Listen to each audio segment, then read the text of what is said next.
ही 27 फरवरी 2026 के ईश्वरीय महावाक्य। मीठे बच्चे, तुम इस कब्रिस्तान को परिस्तान बना रहे हो, इसलिए तुम्हारा इस पुरानी दुनिया कब्रिस्तान से पूरा वैराग्य चाहिए। प्रश्न है, बेहद का बाप अपने रूहानी बच्चों का वंडरफुल सर्वेंट है, कैसे? उत्तर, बाबा कहते, बच्चे मैं तुम्हारा धोबी हूँ। तुम बच्चों के तो क्या सारी दुनिया के छीछी गंदे वस्त्र सेकंड में साफ कर देता हूँ। आत्मा रूपी वस्त्र स्वच्छ बनने से शरीर भी शुद्ध मिलता है। ऐसा वंडरफुल सर्वेंट है जो मन मनाभाव के छू मंत्र से सबको सेकंड में साफ कर देता है। ओम शांति। ओम शांति का अर्थ बच्चों को बाप ने समझाया है। अहम आत्मा का स्वधर्म है शांत। शांति धाम जाने के लिए कोई पुरुषार्थ नहीं करना पड़ता है। आत्मा स्वयं शांत स्वरूप शांति धाम में रहने वाली है। हाँ, थोड़ा समय शांत रह सकती है। आत्मा कहती है, मैं कर्मेंद्रियों के बोझ से थक गई हूँ, मैं अपने स्वधर्म में टिक जाती हूँ, शरीर से अलग हो जाती हूँ, परंतु कर्म तो करना ही है, शांति में कहाँ तक बैठे रहेंगे।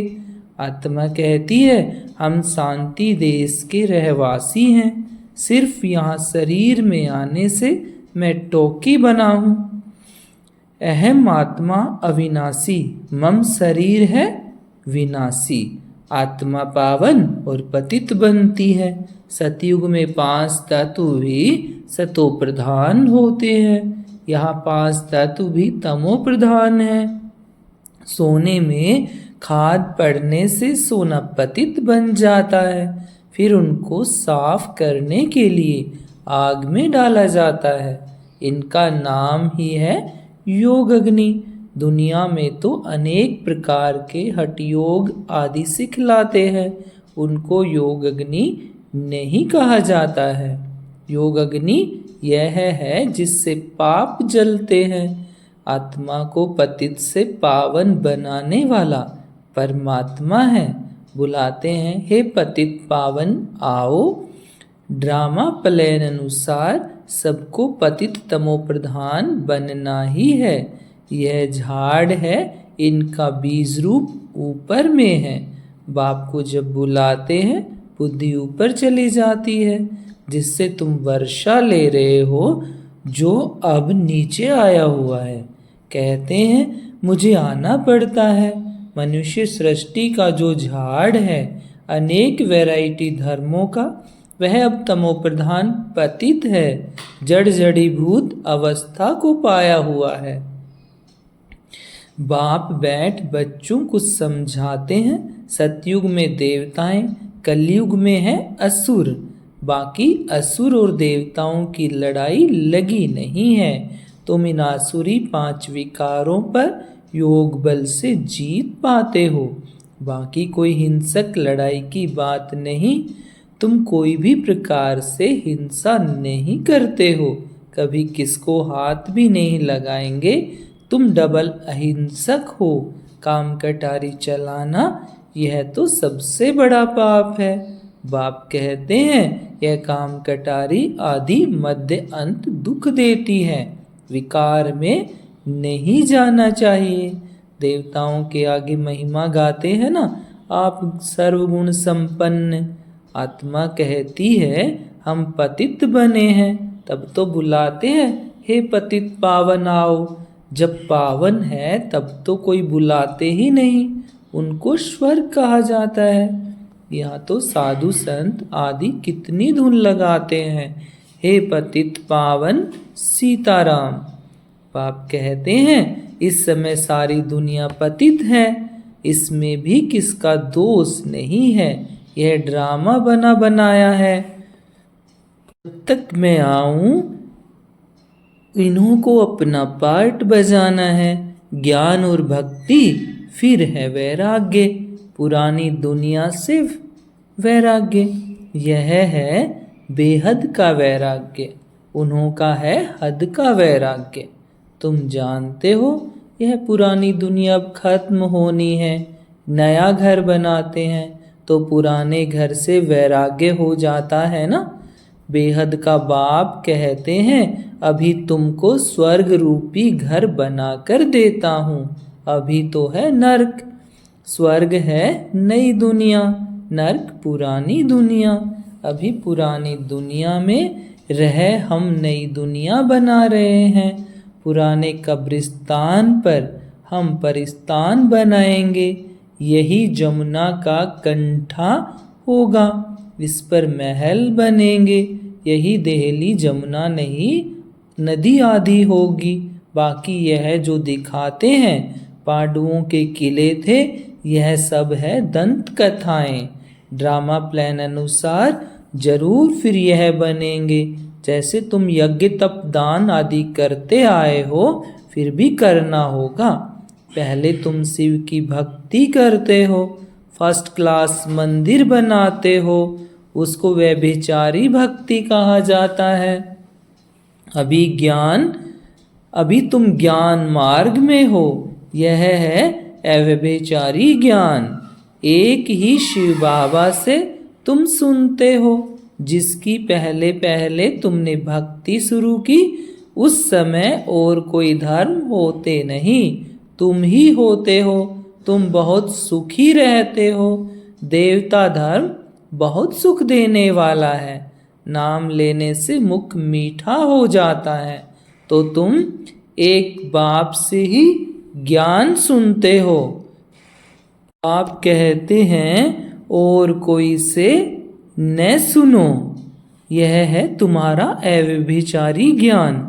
बेहद के बाप के तुम बने हो, बाप से ही वर्षा मिलेगा। नंबरवार पुरुषार्थ अनुसार बाप भी थोड़े समय के लिए साकार में आया हुआ है। कहते हैं मुझे ही तुम बच्चों को ज्ञान देना है। मेरा स्थायी शरीर है नहीं, मैं इसमें प्रवेश करता हूँ। शिव जयंती से फिर झट गीता जयंती हो जाती है, उनसे ही ज्ञान शुरू कर देते हैं। यह रूहानी विद्या तुमको सुप्रीम रूह ही दे रहे हैं, पानी की बात नहीं। पानी को थोड़े ही ज्ञान कहेंगे, पतित से पावन ज्ञान से बनेंगे, पानी से थोड़े ही पावन बनेंगे। नदियां तो सारी दुनिया में है ही, यह तो ज्ञान सागर बाप आते हैं, इसमें प्रवेश कर नॉलेज सुनाते हैं। यहाँ जब कोई मरते हैं तो मुख में गंगा का जल डालते हैं, इसलिए है यह जल है पतित से पावन बनाने वाला। तो स्वर्ग में चला भी गौमुख पर जाते हैं। वास्तव में गौमुख तुम चैतन्य हो, तुम्हारे मुख से ज्ञान अमृत निकलता है। गऊ से दूध मिलता है, पानी की तो बात नहीं, पानी की तो बात नहीं।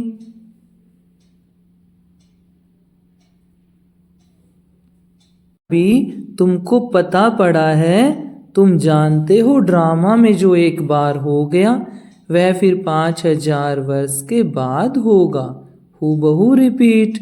यह बाप बैठ समझाते हैं, जो सभी का सदगति दाता है। अभी तो सब दुर्गति में पड़े हैं। आगे तुम नहीं जानते थे कि रावण को क्यों जलाते हैं, अभी तुम समझते हो बेहद का दशहरा होना है। सारी सृष्टि पर रावण राज्य है ना, यह सारी जो पृथ्वी है वह लंका है।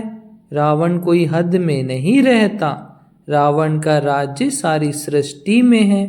भक्ति भी आधा कल्प चलती है, पहले होती है अव्यभिचारी भक्ति, फिर व्यभिचारी भक्ति शुरू होती है।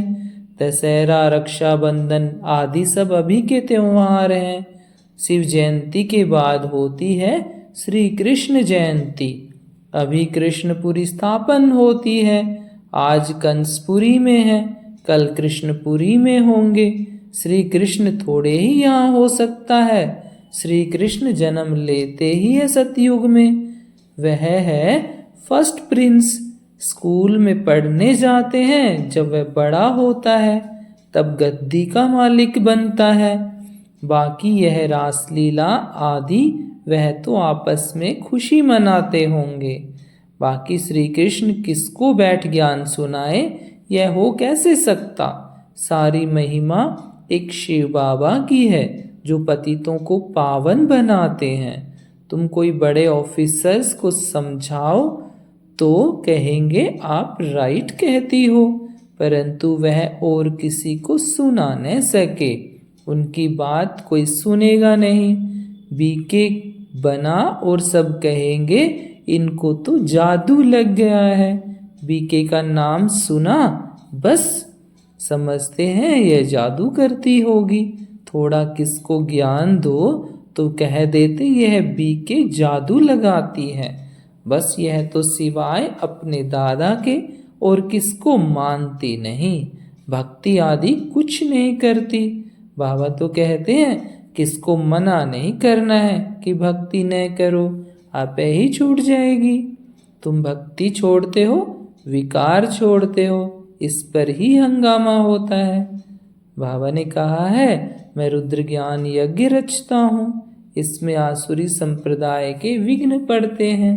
यह है शिव बाबा का बेहद का यज्ञ, जिसमें मनुष्य से देवता बनते हैं।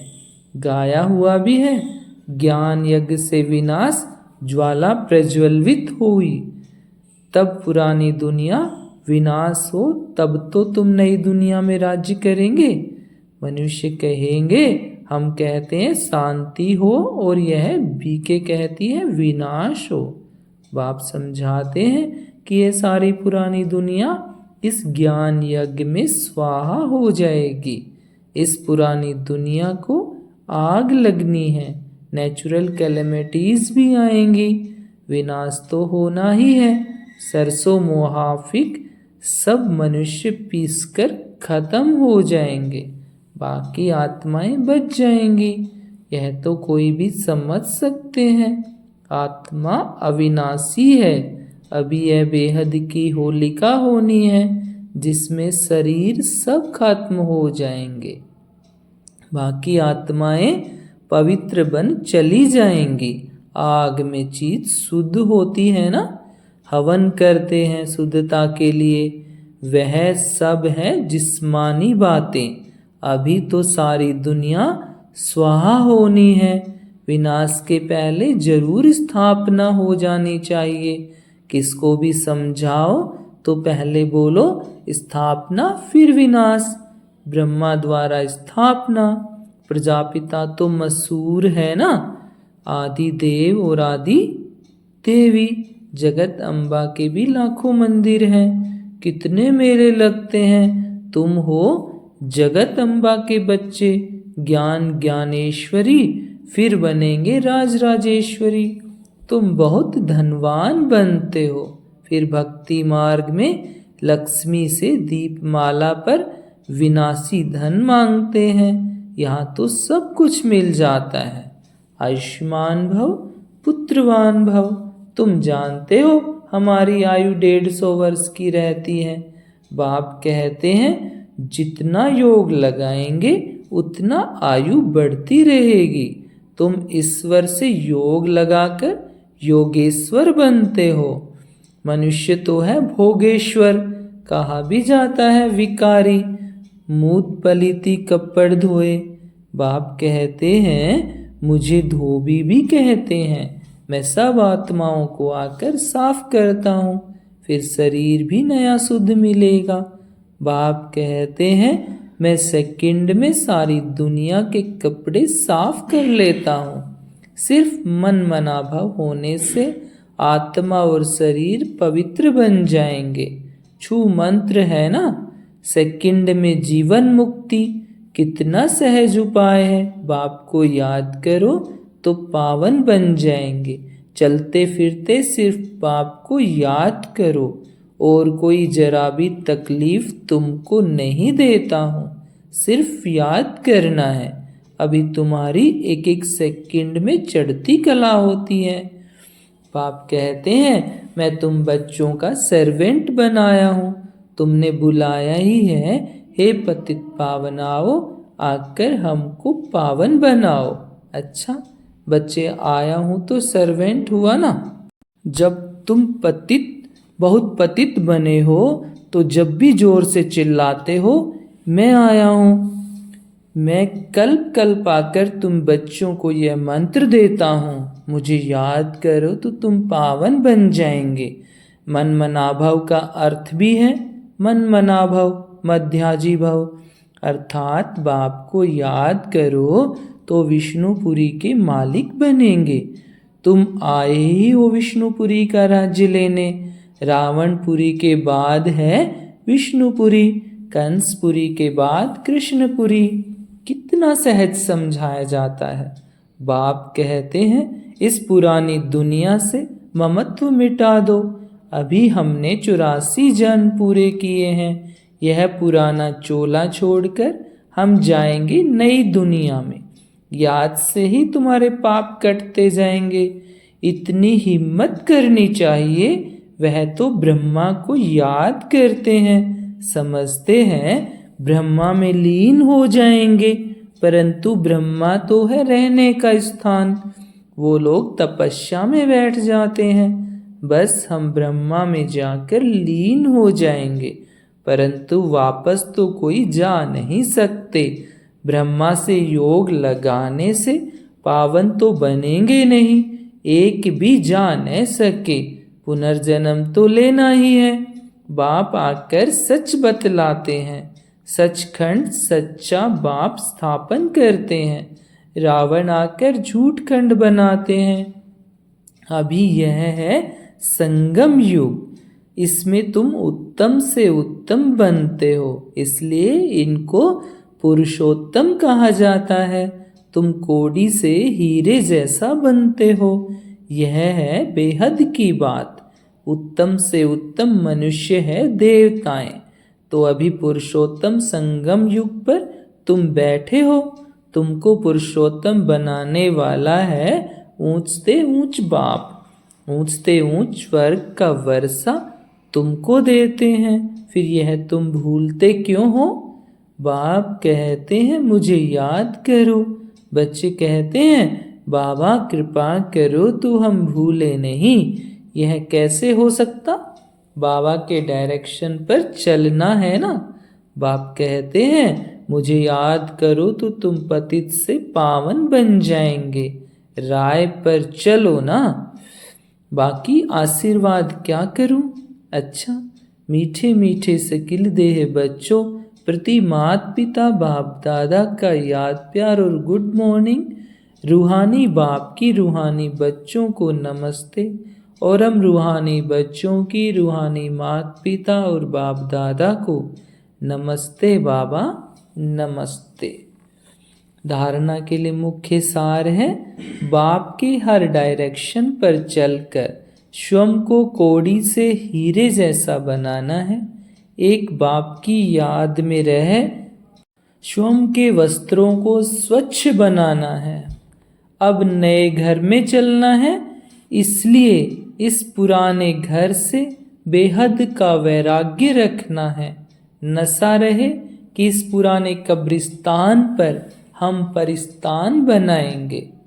आज का वरदान है, रहम की दृष्टि द्वारा घृणा दृष्टि को समाप्त करने वाले नॉलेजफुल भाव। जो बच्चे एक दो के संस्कारों को जानकर संस्कार परिवर्तन की लगन में रहते हैं, कभी यह नहीं सोचते कि यह तो है ही ऐसे, उन्हें कहेंगे नॉलेजफुल। वे स्वयं को देखेंगे, देखते और निर्विघ्न रहते हैं। उनके संस्कार बाप के समान रहम दिल के होते हैं। रहम की दृष्टि घृणा दृष्टि को समाप्त कर देती है। ऐसे रहम दिल बच्चे कभी आपस में खिटखिट नहीं करते, वे सपूत बनकर सबूत देते हैं। आज का स्लोगन है, सदा परमात्म चिंतन करने वाले ही बेफिक्र बादशाह हैं। उन्हें किसी भी प्रकार की चिंता नहीं हो सकती। सदा परमात्म चिंतन करने वाले ही बेफिक्र बादशाह हैं, उन्हें किसी प्रकार की चिंता नहीं हो सकती। ये अव्यक्ति सारे एकता और विश्वास की विशेषता द्वारा सफलता संपन्न बनो। स्व उन्नति और सेवा की उन्नति दोनों में एक ने कहा, दूसरे ने हाँ जी किया। ऐसे सदा एकता और दृढ़ता से बढ़ते चलो। जैसे दादियों की एकता और दृढ़ता का संगठन पक्का है, ऐसे आप रत्नों का भी संगठन पक्का हो तो संगठन की शक्ति जो चाहे वह कर सकती है। संगठन की निशानी का यादगार है 5 पांडव। ओम शांति।